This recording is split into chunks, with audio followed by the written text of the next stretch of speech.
Hey, what's going on, tech enthusiasts? Brian here with Blackburn and Tech.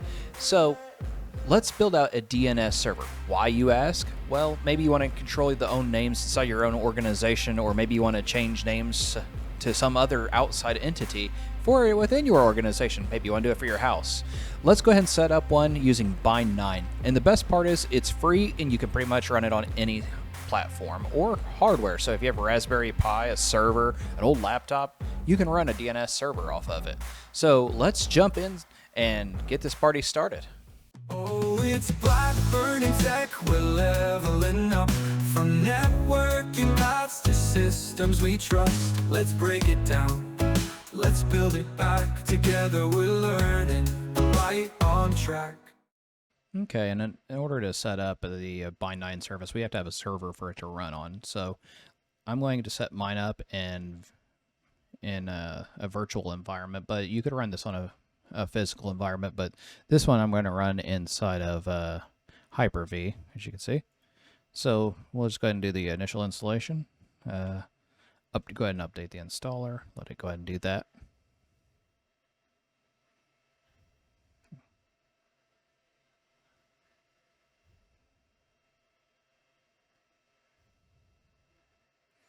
Okay, we'll go ahead and English is my preferred language. We're going to install Ubuntu server. And I will go ahead and set a static IP address on this so that way I know where it's at. And I want to change this to manual. And then the subnet that I want to put mine to be on is... So that's the network I want mine to be on. And then I'll go 192.168.40.200. My gateway is 192.168.40.1. My named servers will just be a public one. I'll use Cloudflare's, which is 1.1.1.1. And then I will use Google's as a backup. This is for the server itself until we set up. If you let it sit there, notice on how it changes at the bottom. So we can click next. I don't have a proxy. Let it try and connect out and get from the mirrors, so the way it'll be able to download the updated images.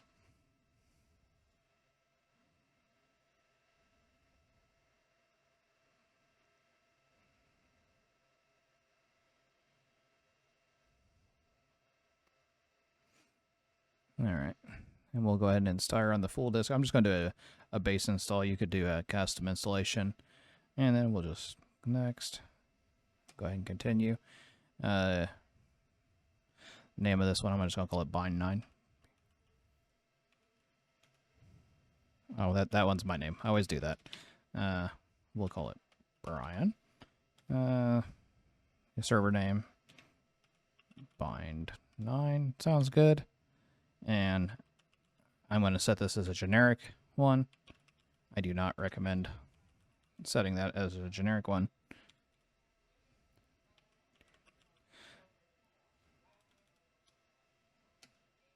And we will go ahead and continue.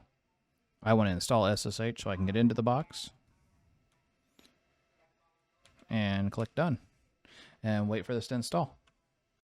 Okay, and I finally completed. So essentially what it did is it went ahead and installed all of the stuff.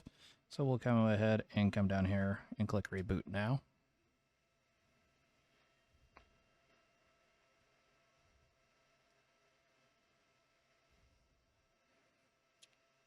And it's rebooting the virtual machine.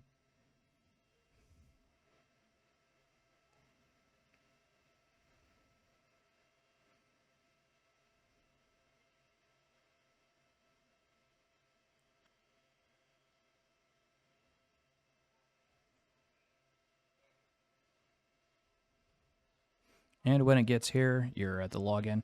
So I'm just going to make sure that I can get into it through SSH. That's the IP address. Open. Okay, I forgot that one. I can't do it on that one.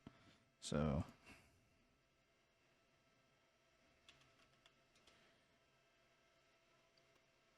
let me drag this over here because I put it on the wrong screen. So this will be 92.168.40.200. There's my cert warning, accept. And I set this one to admin as the username and admin as the password. Obviously, you'd set that to something a little more secure. And as we can see, we're at the login page. Okay, so next up, we're going to go ahead and install BIND9. Now, this sounds really challenging. If you're not a Linux person, it's okay. I get you. We're going to go ahead and have the information in the show notes down below in the description. So I'm going to copy this so you guys don't have to watch my terrible typing. But what this is doing is we're using the sudo permission. We're using the apt program to install BIND9, BIND9 utils, and all of the BIND9 information.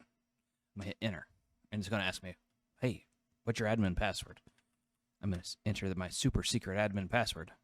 And now it's going out and installing it. It's just that easy to start setting up BIND9.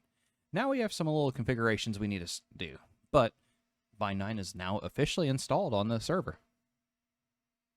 Okay, so now we need to set up a zone file. And essentially a zone file is, it's how the BIND9 knows how to actually look up the domain names and what IP addresses. So I'm going to copy this command, like I said, so you guys don't have to watch my typing. And what we're doing is we're calling nano, which is an editor. We're going into this bind9.conf.local file. What we have in here, we can see you don't have any configurations here. What? It's okay. We need to set some up. So I have a template of one that we're going to do. So we're going to map our Blackburn in test.local domain. So it knows, hey, that's going to be who we are. So what I'm going to do is I'm going to copy this. I'll come down here to the bottom. I'll just paste this little sucker right in here. So what this is saying is this zone file, Blackburn in test, is my domain name. I'm the master of it, so this isn't a backup or a replication. And here's where we're going to look for the database that's going to store all of our records. So I'm going to hit Control X and then Y to save the file, then enter. And just like that, we have a zone file set up. Okay, well, that's not 100% right, but we need to go ahead and now set up the zone file. What we did is we basically pointed our domain to it. So now we need to go ahead and do that. So what we need to do is we need to create a directory. So if we come down here, we're making a directory and we're putting in and called bind, etc. BIND9 zones. We're hitting enter. Bam, we have a directory. And then we need to open up a configuration file. And we come over here and look at this, BIND9 zones, and then here's our .local. And here's our database file that we're creating.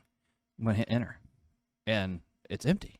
Well, we just created it, so there's nothing there at the moment. You can get a template, like what I'm going to use here, and then you can just add to it. So here's the template that Bind recommends. And it essentially, it points to, here's our name server, and then here's our A records and examples of how to do this.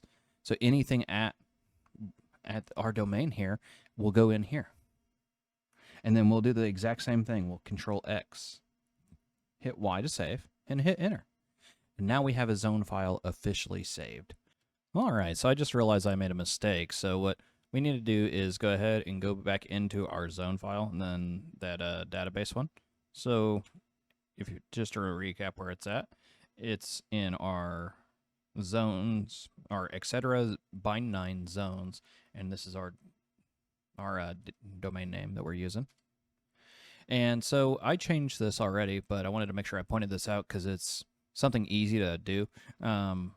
We didn't set the IP address here of the server, and there's square brackets. Make sure you remove the square brackets. If not, it'll cause you all sorts of problems. But to add two additional ones, so like if I wanted to add test to this, for example, test, and this will be an in file, and it'll be an A record. And where do I want this to go? And so I want this to go to, we'll just copy that same one if it'll let me do that. Make sure you move your pointer back down. And we'll paste that in. We'll just point it to the server for our test one. And then we'll go ahead and exit this. And like I said, as you can see, you just set the IP address and the type of record and all this is. We'll cover a little bit more in detail on future videos on DNS. And then do we want to save the file? Yes. And then now we have to restart the BIND9 service. That's not really difficult in a Ubuntu. So in order to do this, sudo, because I want to do it as a super user, systemctl, systemctl, so system control, restart, bind9. And when you hit enter and you don't get a response back, that's a good thing. If you do get a response, typically it'll be an error. But if you want to check and verify this is still working as planned, you can do status. And you should see something like this. This is showing that your service is running and it's actively running, and whether the service starts when the server starts. So let's go ahead and test this out and make sure that we can actually ping those addresses and get name server lookups. Okay, and to test this out, I'm just going to use my actual computer here and pull this over, open up the network adapters. This is different in every variation of operating system, but in Windows, go to IPv4, and I'm going to set my DNS server to point to this one, 192.168.40.200 is mine. I'm going to click OK, OK, and then I'm going to open up a command prompt, and from here, I just want to see if I can reach out. How I would normally test this out is I want to see if I can reach out to the internet and get a resolve. So ping, let's just do gle.com. So let's ping Google. Okay, so that resolves. So I get their public IP address, but can I ping that www.blackburn.test?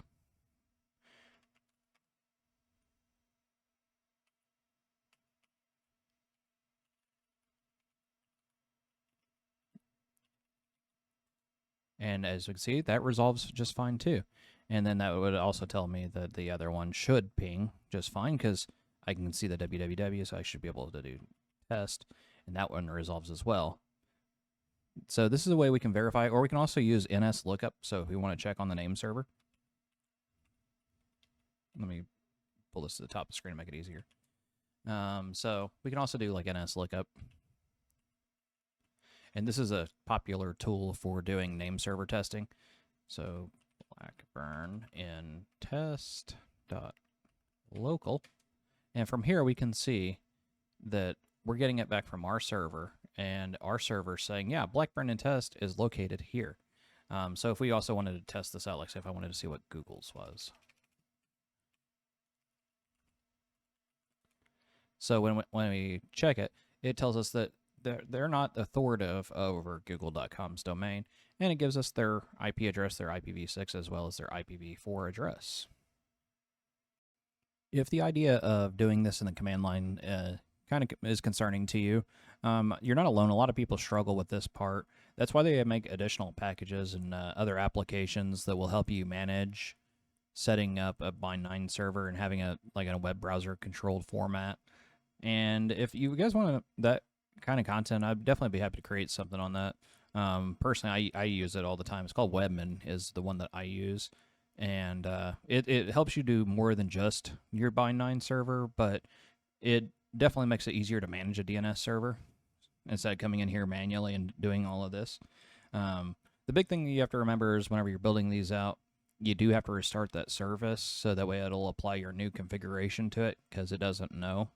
And it has a lot of potential, so if you want to have DNS replication, there's a bunch of other things that BIND9 can do that I didn't cover in this video, but there's a whole bundle of additional services that goes along with the DNS service that BIND9 can help you with. And with that, if you found this information helpful, please go ahead and click that like button, maybe subscribe. It definitely helps the channel. And if you didn't like it, go ahead and hit the thumbs down, drop a comment. Help me help make it better content for everybody. Kind of helps us guide where we want to go with the channel and how we can best serve you guys. And I greatly appreciate everyone for watching, and thanks for joining in on Blackburn in Tech.